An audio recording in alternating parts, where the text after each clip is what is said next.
नमस्कार, आप देख रहे हैं चैनल न्यूज जुनून सच दिखाने का और मैं हूं आपके साथ सीमा चौधरी। देखिए, आज 2026 का पहला चंद्र ग्रहण दोपहर 3:20 से लग गया है। ये शाम 6:46 पर समाप्त होगा। ये चंद्र कुल मिलाकर के 3 घंटे 27 मिनट का होगा। लेकिन भारत के कुछ हिस्से, खासतौर पर जो पूर्वी हिस्से हैं, वहां पर ये ग्रहण कुछ मिनटों के लिए ही दिखाई देगा। ये ग्रहण होली से ठीक पहले लगा है। ग्रह नक्षत्रों की चाल पर नजर रखने वाले जानकार मानते हैं कि इस चंद्र ग्रहण का प्रभाव अगले 15 दिन तक रहेगा। आपको बता दें कि ये एक आंशिक चंद्र ग्रहण होगा। इस ग्रहण के दौरान चंद्रमा लाल रंग के नजर आएंगे। बता दें कि इस दृश्य को ब्लड मून के नाम से जाना जाता है। साइंटिफिक का जो तरीका है उसमें भी काफ़ी ज़्यादा इसकी वैल्यू होती है। बहुत से यहाँ पर जानकारों के द्वारा ब्लड मून को लेकर के काफ़ी ज़्यादा उत्सुकता भी रहती है। चंद्र ग्रहण के बीच होली की तैयारी भी नजर आ रही है। आखिरकार चंद्र ग्रहण का असर क्या पड़ेगा, दुनिया को ये चंद्र ग्रहण कितना बदल देगा, ये एक बड़ा सवाल है और इस पर इसका जवाब भी हम जानेंगे और समझेंगे। चंद्र ग्रहण के बीच होली की तैयारी कितना रंग लाएगा ये चंद्र ग्रहण क्या क्या रंग दिखाएगा, ये भी एक बड़ा सवाल यहाँ पर बना हुआ है।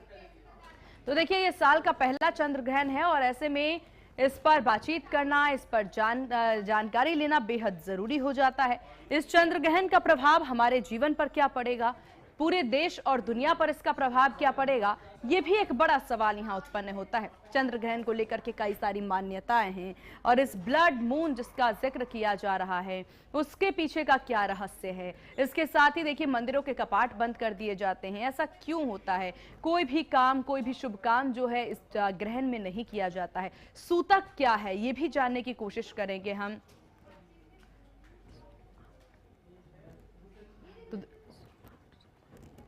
तो यहाँ चंद्र ग्रहण के बीच होली की तैयारी भी है। देखिए, इसकी जानकारी पहले से नहीं थी कि ये चंद्र ग्रहण जो है वो लगने वाला है और इसीलिए ये काफी आंशिक चंद्र ग्रहण इसे बताया जा रहा है। 15 दिन के ही अंदर हमने देखा, हालांकि भारत में सूर्य ग्रहण नहीं देखा गया, लेकिन सूर्य ग्रहण और चंद्र ग्रहण दोनों 15 दिन के अंदर ही हुआ है, जिसकी वजह से बहुत ज्यादा लोगों की निगाहें इस पर टिकी हुई हैं। ये जानना बेहद जरूरी हो जाता है कि इससे क्या प्रभाव पड़ने वाला है आम जनजीवन पर। और इस बीच देखिए, कई लोगों के द्वारा ये भी मानना है कि देश दुनिया में जिस तरह की, खासतौर पर दुनिया में जिस तरह का अभी ग्लोबल वॉर देखने को मिल रहा है, फिर चाहे यहाँ पर ईरान की बात हो, अमेरिका की बात हो, इसराइल की बात हो, अफगानिस्तान, पाकिस्तान का जिक्र हो, तो ऐसे में बहुत से सवाल उत्पन्न हो जाते हैं। चलिए, तो चंद्र ग्रहण के इस रहस्य को समझते हैं। साल का ये पहला चंद्र ग्रहण है, उसको भी हम समझते हैं और विस्तार से इसे जानते हैं कि क्या है ये चंद्र ग्रहण, क्या पड़ेगा इसका प्रभाव। हमारे साथ डॉक्टर एच.एस. रावत जी, हिंदू धर्म गुरु बने हुए हैं। हमारे साथ हेमा गुप्ता, ज्योतिषी बनी हुई हैं। आप दोनों का बहुत स्वागत है चैनल न्यूज पर। Doctor H S. रावत जी, पहले आप ही से शुरुआत कर लेते हैं। साल का पहला चंद्र ग्रहण, कैसे देखें इस चंद्र ग्रहण को, क्या है इस चंद्र ग्रहण का रहस्य? देखिए, कोई भी जब चंद्र ग्रहण पड़ता है तो उसका जो प्रभाव है वो हमारे मानव जीवन पर सीमा जी पड़ता है, क्योंकि ग्रहाधीनम जगत सर्वम ग्रहाधीनम नराबरा काल ज्ञानम ग्रहाधीनम ग्रह कर्म फल प्रदा। जो ग्रह हैं इन्हीं के अधीन ये पृथ्वी लोक आता है, ग्रहों के अधीन पूरा ब्रह्मांड चलता है और जो सूर्य है ये पूरे की पूरे पृथ्वी लोक को चलाता है। पृथ्वी लोक पे 84 लाख योनियां हैं, पृथ्वी है, जल है, वायु है, अग्नि है, इसके ऊपर पूरा प्रभाव होता है। जब सूर्य की किरणें अगर पृथ्वी पर नहीं आएंगी तो पृथ्वी पर सारे जीव जंतु प्रभावित होते हैं और उसमें पेड़ पौधे भी प्रभावित होते हैं और समुद्र के अंदर जितने भी जीव जंतु वो भी प्रभावित होते हैं। ऐसे ही सूर्य हमारे शरीर में आत्मा का कारक होता है और 5 प्राण यानी शरीर की फिजिकल फिटनेस को सूर्य प्रभावित करता है और हमारे शरीर के अंदर जो मन है इस मन को प्रभावित करता है चंद्रमा। इसलिए बोलते हैं चंद्रमा मनसु जाता हो चक्षु सूर्यो अजायत है। तो हमारा मन विचलित होता है और चंद्रमा जो होता है पूर्णिमा के दिन, आज के दिन पृथ्वी लोक के ऊपर अमृत की वर्षा करता है, लेकिन जब वो ग्रहण में आता है तो पृथ्वी लोक पर अमृत की वर्षा नहीं हो पाती है और ग्रहण में आने के कारण वो विष फेंकना शुरू करता है। अभी विष फेंकना शुरू करेगा, मीन्स सूर्य की किरणें रिफ्लेक्शन होकर चंद्रमा पे जब आती हैं तो पृथ्वी लोक को पहले पूर्णिमा के दिन अमृत फेंकता था, जिससे हमारी जड़ी बूटियां और आयुर्वेद की दवाइयां बनती थी। लेकिन आज वो अब ग्रहण में आने के कारण अपनी शुद्धता खो देगा और अशुद्धता करेगा अशुभता आने से बैक्टीरियल प्रभाव आता है। 2019 और 20 में जब ग्रहण हुआ था तो हमने कहा था कि 90% से ज्यादा ये ग्रहण है तो इसका प्रभाव बैक्टीरियल होगा, और वो कोरोना आ गया था। तो ऐसे ही इसका जो प्रभाव है भी ये 1 घंटे के लिए है। कम से कम 3 से 4 घंटे अगर ये लगातार चलता 3 घंटे के अप्रोक्सीमेट, तो फिर बहुत ज्यादा हलचल पृथ्वी लोक पे होती। लेकिन जहां जहां पर भी ये दिखाई देगा, अभी तो इंडिया के अंदर तो बहुत कम समय के लिए दिखाई देगा, लेकिन पीछे की तरफ जहां दिखाई देगा, जिधर सूर्य अस्त होता है और चंद्रमा उदय हो रहा है, यानी समुद्र के अंदर ये ज्यादातर दिखाई देगा, और बाकी जापान की तरफ और दूसरे फिलीपींस की तरफ इधर उधर दिखाई देगा, तो वहां पर इसके इफेक्ट आएंगे। और जब ये ग्रहण किसी देश के ऊपर नहीं दिखाई देता और ये जब समुद्र के ऊपर दिखाई देता है, तो समुद्र में सुनामी जैसी स्थितियां पैदा हो जाती हैं। तो इसका मतलब समुद्री स्थिति ज्यादा खराब होगी इस समय इस ग्रहण के कारण, और मन पर इसका बुरा प्रभाव आता है। तो इसका कुल मिलाकर के समझा जाए तो बहुत ज्यादा नेगेटिव इम्पैक्ट जो है वो देखने को मिलता है। आपके पास आएंगे हेमा गुप्ता जी, ज्योतिषी हमारे साथ बनी हुई हैं। हेमा जी, ज्योतिष शास्त्र में चंद्र ग्रहण को लेकर के क्या मान्यता है, क्या महत्व है, इसको कैसे देखा जाए?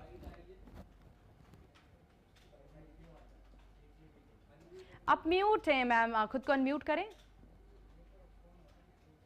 जी, मेरी तरफ से बहुत बहुत नमस्कार और हैप्पी होली आप सबको, और रावत जी को specially happy Holi.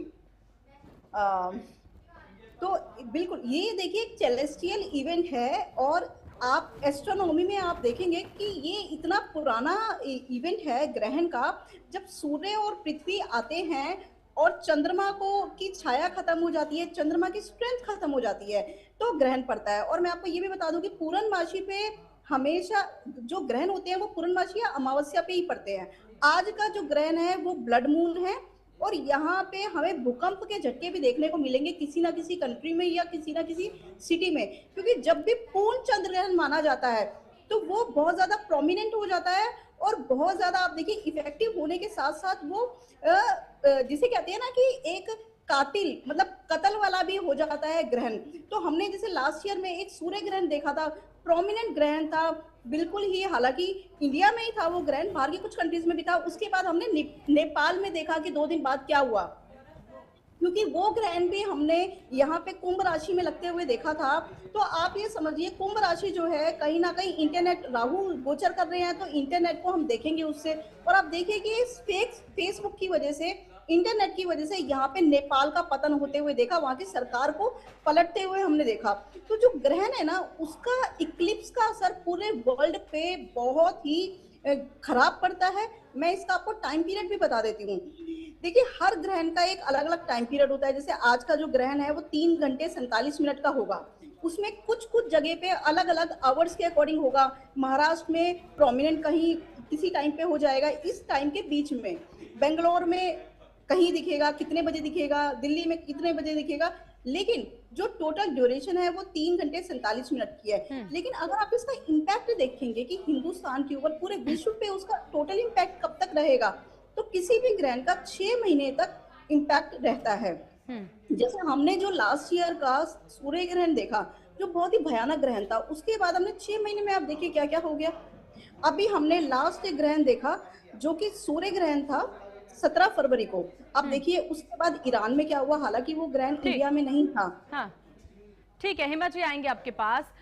Doctor H S. Rawat, क्योंकि अभी हेमा जी भी जिक्र करती नजर आ रही हैं कि ग्रहणों का कितना असर देशों पर भी पड़ता है, वहां की स्थितियों पर पड़ता है, और ऐसे में माना जाता है कि 15 दिन के एक ही महीने में अगर 2 ग्रहण आ जाए तो वो बहुत ज्यादा नुकसानदायी होता है। सूर्य ग्रहण का जिक्र वो करती नजर आई। भारत में हालांकि नहीं दिखा ये, लेकिन 15 दिन का ये अंतराल सूर्य ग्रहण और चंद्र ग्रहण में, ये अंतराल क्या इतना प्रभावी था जिसका असर अभी हमें ईरान और इजराइल अमेरिका की जंग या फिर पाकिस्तान अफगानिस्तान की जंग के तौर पर देखने को मिल रहा है? सीमा जी देखिए, ग्रहण का इफेक्ट होता है, लेकिन इतना इफेक्ट नहीं होता कि एकदम युद्ध हो जाए। अच्छा। यूनिवर्स के अंदर, ब्रह्मांड के अंदर जो ग्रहों की युति बनती है मैदनी ज्योतिष के अनुरूप, उसका प्रभाव ज्यादा होता है, और उसकी भविष्यवाणियां हम समय समय पर टीवी चैनल पर करते रहते हैं। अभी मैंने 15-20 दिन पहले ही एक चैनल के ऊपर भविष्यवाणी की थी कि 23 फरवरी के बाद युद्ध शुरू होगा ईरान का, इराक का और इजराइल का। और मैं कहा बीच में पाकिस्तान और अफगानिस्तान के युद्ध की संभावना भी बहुत ज्यादा बनी हुई है। उसकी प्रेडिक्शन इसलिए की थी कि मंगल और राहु जब दोनों ब्रह्मांड में एक साथ होते हैं तो अंगारक योग बनता है। और अंगारक योग में अंगारे की तरह मिसाइलें चलती हैं, बम चलते हैं, एयरक्राफ्ट कहीं ना कहीं जलते हैं, फूटते हैं, गिरते हैं। तो अभी 3 से 4 एयरक्राफ्ट तो ऐसे ही गिर गए कहीं ना कहीं, बहुत बुरा हाल हुआ और रेल दुर्घटनाएं हुई हैं। और अभी ये युद्ध चालू हो गया 23 फरवरी के बाद ही।